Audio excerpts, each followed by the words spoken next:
Hi, welcome to tonight. As if you needed a welcome, you were already there. Today, I don't know what to talk about. I really don't know what to talk about. I've talked about a lot of topics, and I decided that I was just going to wing it tonight and see what comes to mind. So, I'll talk a little bit about what I've been doing lately. I've been having a little bit of issues with my my IO as far as my recording equipment. A couple channels on my gear have not been working as well as I would have liked, so I've been doing a lot of troubleshooting, and that's part of the reason why this mic is actually on a stand as opposed to on my boom up here. So I took down my boom, and cause I don't really have a really huge studio here.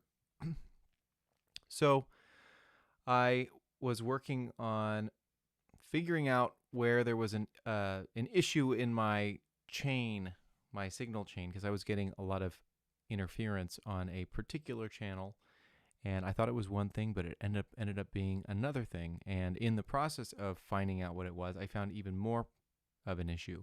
So I'm in the process of getting that taken care of, and hopefully that'll be it forever. As if, right? The thing about owning a studio is that there's always something. There is always something that isn't quite right. Your studio is never 100% perfect, or it might be perfect for a day, and then you'll get a new piece of gear, and then you'll have to learn how to integrate that in your whole entire setup. So I try to balance what I can, and sometimes that means putting down my horn to address a lot of other issues.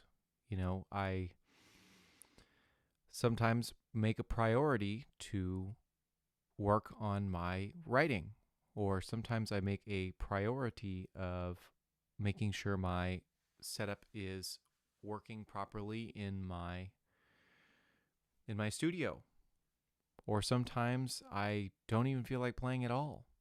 So maybe I'll talk a little bit about balancing everything, because I I don't know that anybody can juggle everything all the time. Juggling everything all the time is very, very challenging, and it's a road to exhaustion and burnout. I live a lot of my life trying to enjoy what I'm doing when I'm doing it. And sometimes I feel like practicing my flute. Sometimes I don't feel like practicing my flute. But when I feel like practicing flute, I take it and I run with it.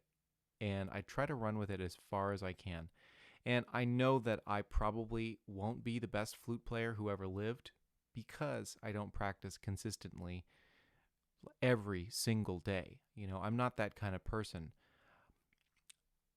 I think, though, that in picking up the flute time and time again, I have learned what it is I need to get myself back in shape every time. So if I get a call to play a gig, and the gig is a week out, I know, okay, I need to start practicing my long tones again, getting my embouchure in shape, and I know what steps to take to get myself back in shape in that regard. Now, it is important to put in a lot of time on each instrument you play, simply for the reason that you might get a call which entails dropping everything you're doing at that moment and running out the door with that instrument. So, can you do that with every instrument in your arsenal? Can you do that with anything that you advertise professionally? And the answer should be yes. The answer should be yes. And more often than not, my answer is yes, but sometimes there are reservations, because I wasn't as good at keeping a certain instrument in shape.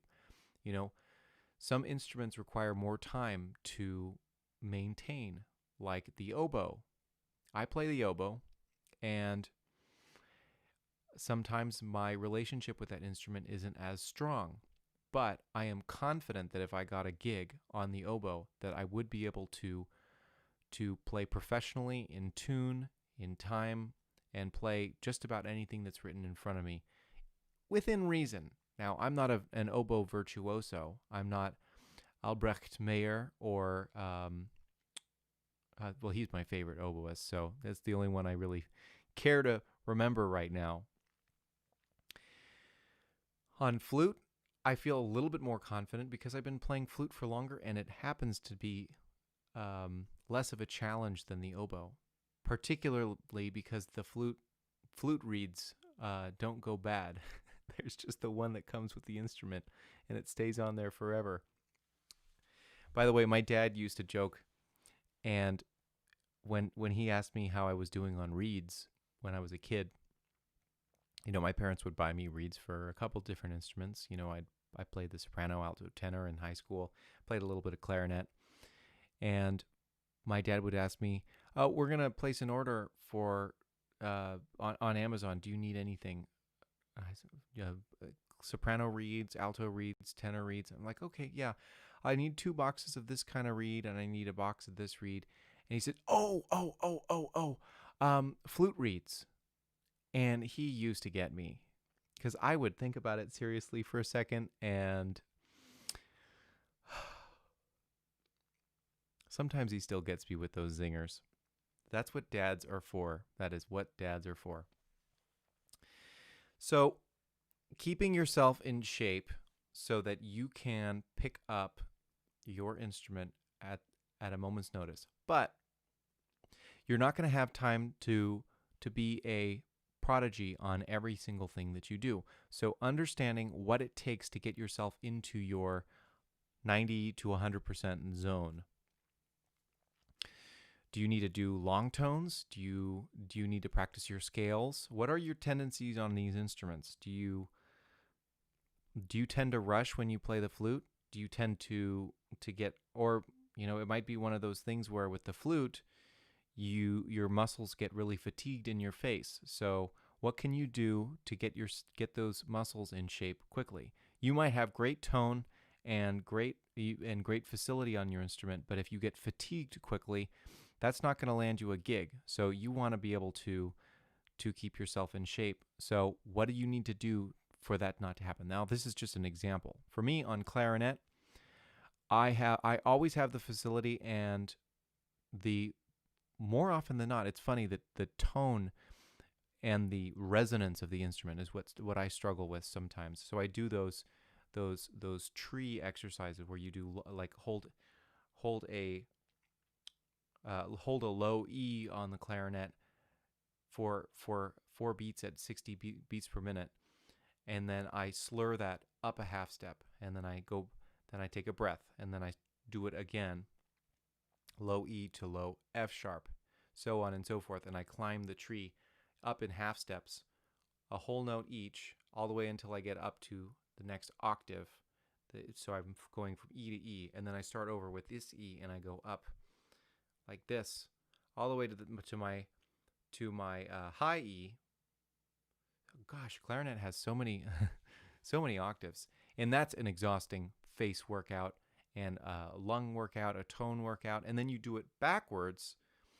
So the principle there is bringing the warmth and the woodiness of the lower register up into the higher register, and then you take the thin, or the clarity and the crispness of the brilliance of the top register, and you're bringing that down into the lower register. So anyway, this is an exercise that's very, very helpful for me because the tone and the centeredness of pitch is what is most beneficial to me in getting ready for a gig.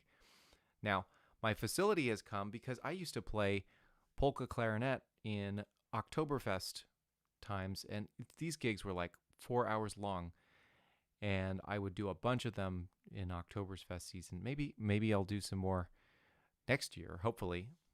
They're kind of fun. I like the clarinet polka, and you do it ridiculously fast, and then all of a sudden, like, clarinet just kind of becomes an extension of yourself.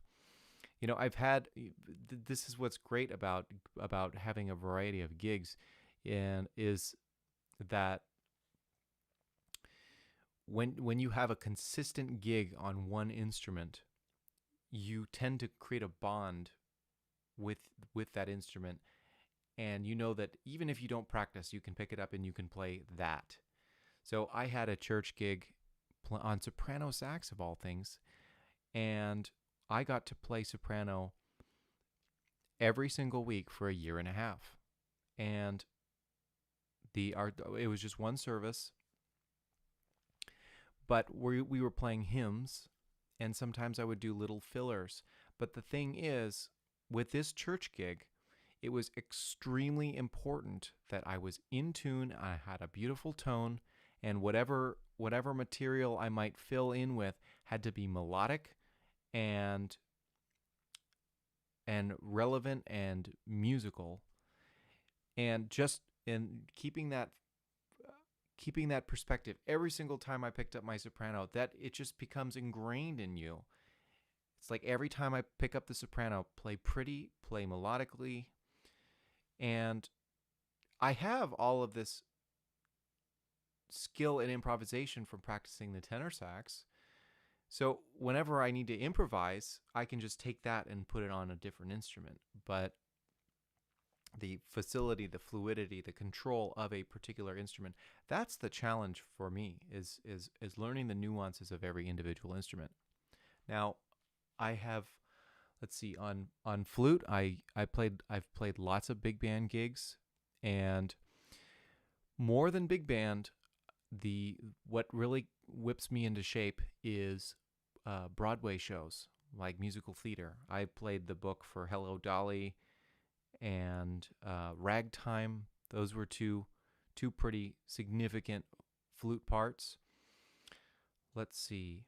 And I did a lot of work at budget theaters, so I would combine the book 1 and book 2 and maybe parts of book 3. So I'd be in one show. I played a version of Ragtime. I played piccolo, flute, oboe, English horn, and clarinet. There were other shows that I played bari sax, bass clarinet, and even bassoon.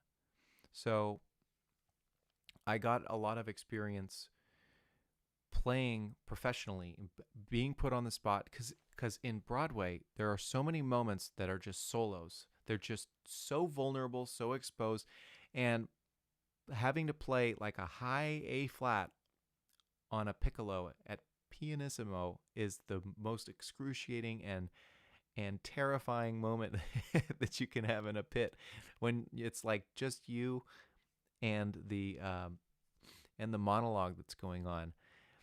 So those kinds of things tend to whip you into shape. But if you get a call to do something like that, it's super shed mode. It's like you know what's required of you. You have the music, and you just prep and prep and prep and prep and prep. Make sure that your skills are perfect. And it's not even about being perfect on the whole instrument. It's just about being perfect on what's expected of you in your part. So finding compromises, being balanced, and just making sure that whatever front you present is your most polished and professional front. So I talked about a bunch of different things today, and I really hope you got some value out of this. I know that I didn't really have any idea what this was going to be. I might even retitle this video to be more appropriate to what I ended up discussing. And I only talked about woodwinds, but this is true of whatever trades you are balancing. So if you like my video or you get any value out of what I share, please subscribe. It would be great to have you on board. And I do a video just about every night. I know that I've been skipping a few nights lately. But it's my intention to continue doing this. And also, like the video if you have any ideas or want to share something, have any questions, any ideas about videos you'd like me to do, please let me know in the comments. I'd be happy to. I'm looking forward to reading what you have to say or any ideas you might have. With that being said, that is it for me, and I am going to sign off.